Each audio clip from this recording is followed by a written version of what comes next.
Kamala Harris, with less than 24 hours in Detroit, decided that she wanted to take reporters' questions. I have not seen this video. We're going to review it together, and then we're going to go over to what Trump was talking about in that same time span. Make sure y'all hit a like for the algorithm, subscribe to the channel, and turn on your notifications, and I'll be reading Cash App shortly. I hear that the vice president is coming out. Can we take that live shot? And today, I will be spending the rest of the day here on the ground in Michigan talking with voters and reminding them of the stakes and reminding them of the power they possess to actually determine the outcome of this election and the direction of our country. So I'm very much looking forward to today and the next 48 hours.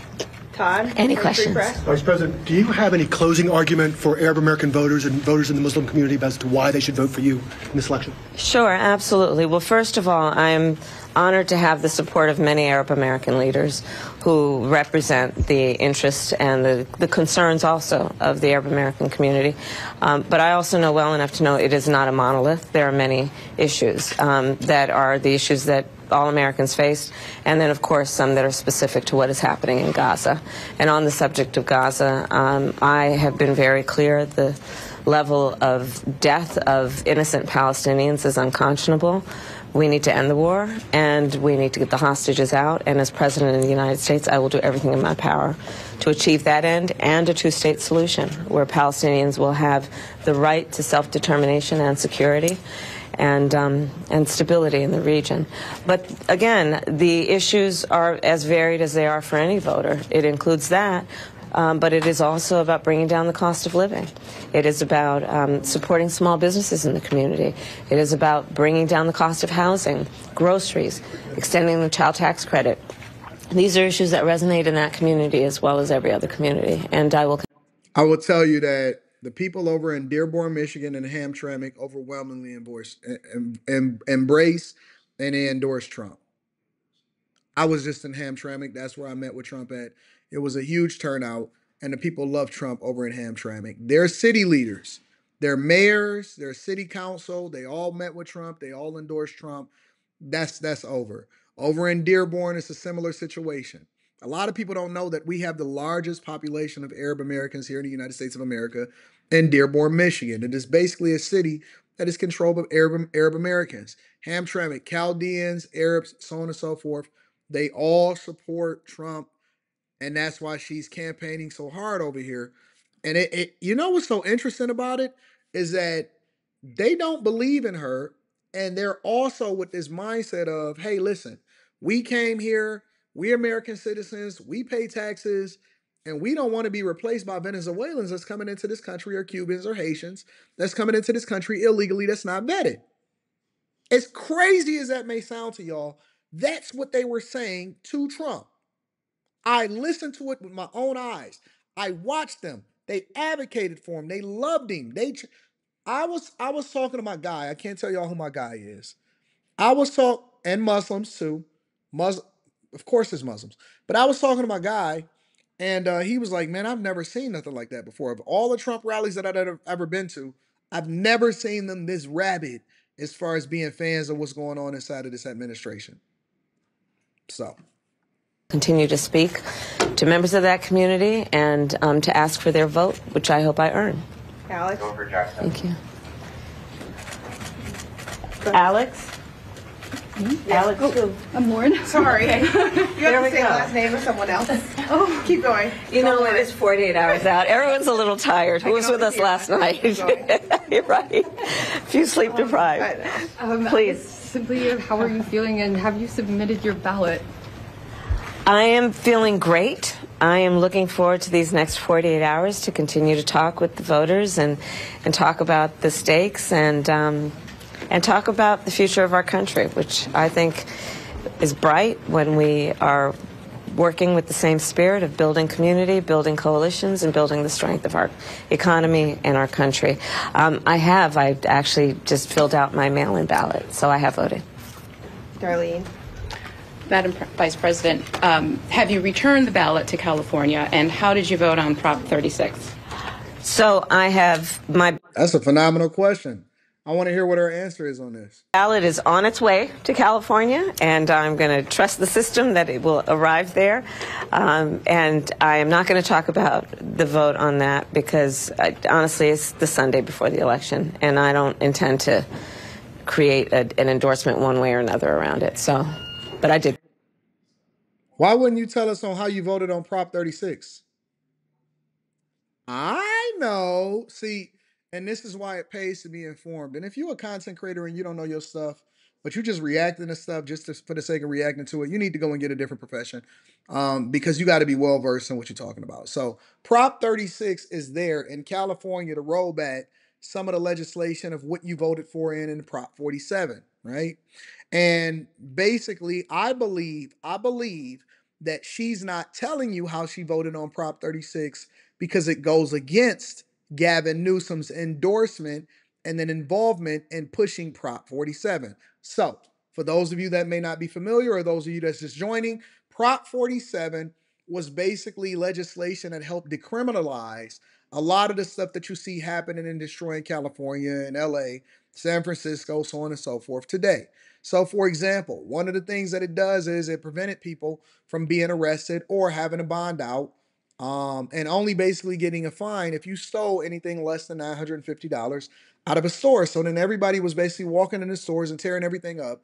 And it gave more leeway to criminals to do some of the things that they're doing by saying that we're advocating for the people, that these laws are too stringent. We need to let people out of jail, let people out of prison.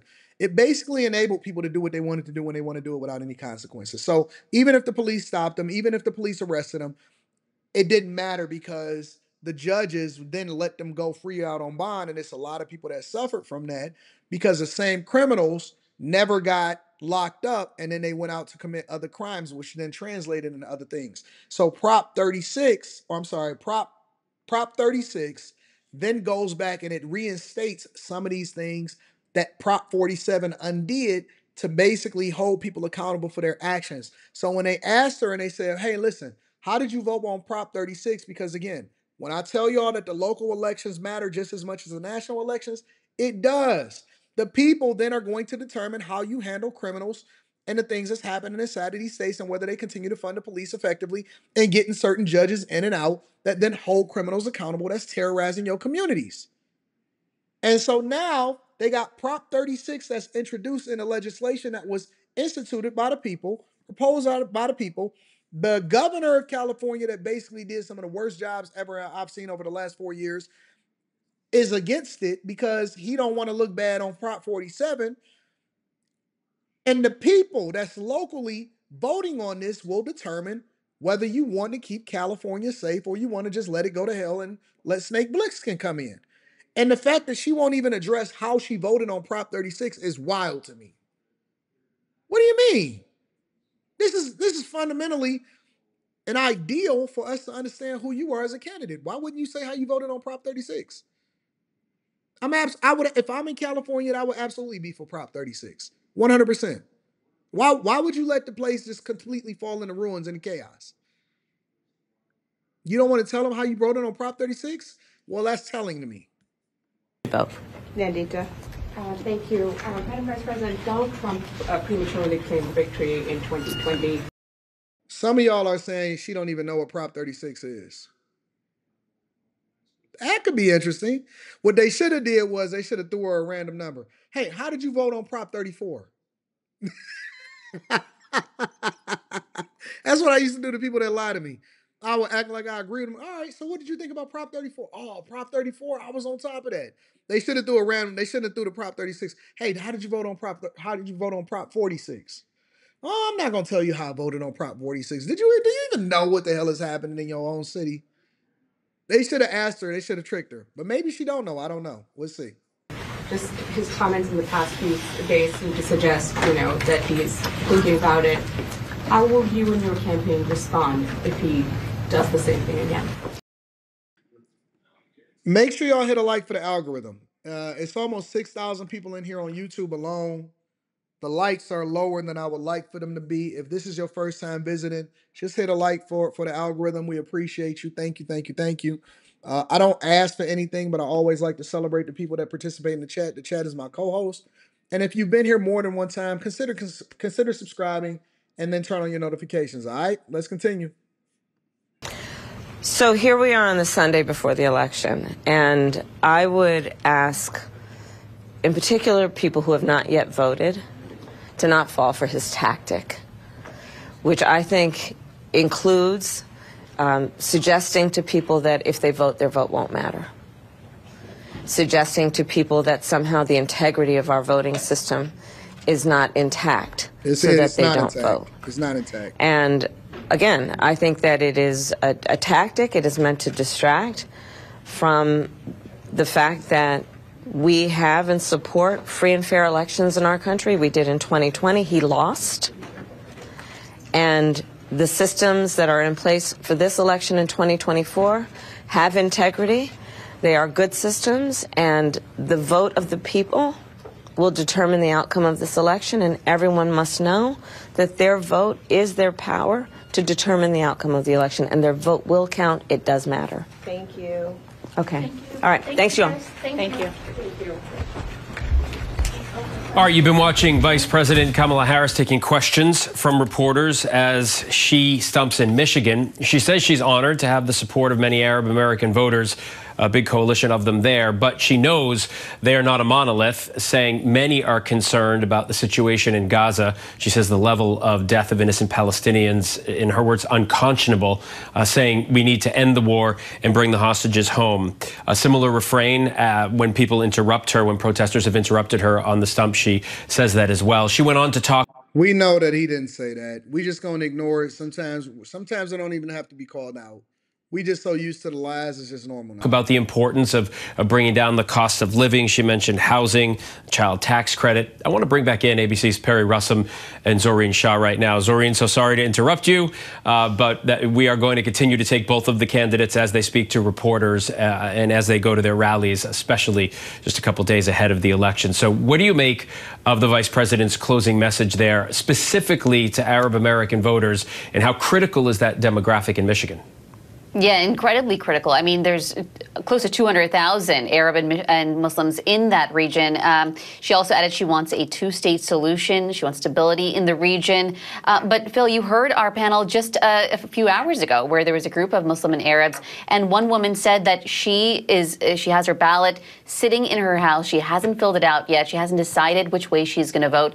And I've heard from multiple people. Is that in the church? That's a pew. Hold on, let me see something. Hasn't filled it out yet. She hasn't decided. I can't stand a black church. I can't stand a black church. I'm almost adamantly against the black church at this point. I can't. And a church is not a building. A church is a gathering of people that celebrate God and celebrate Jesus. I can't stand a black church. I can't. It aggravates me to my core that these pastors and these preachers are so willing to be a part and drink the Kool-Aid and have some kind of standing with potential presidential candidates that they sell out God and sell out their own congregation in order to have these people standing on the pulpit. That's not of God. This is not it. And this goes for both sides.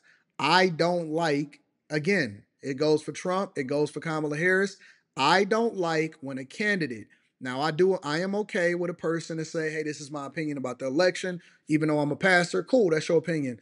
But when you allow for people to stand in the pulpit, it aggravates me. It bothers my core. I seen a advertisement, and I actually talked about it yesterday on the Anton Daniels channel. I seen an advertisement featuring all of the singers, the Sheard sisters and Yolanda Adams and Jamal Bryant and all of the people that's a part of the church collective doing an ad for Kamala Harris, and it disgusts me. Absolutely disgusts me. Couldn't believe it. Couldn't believe it.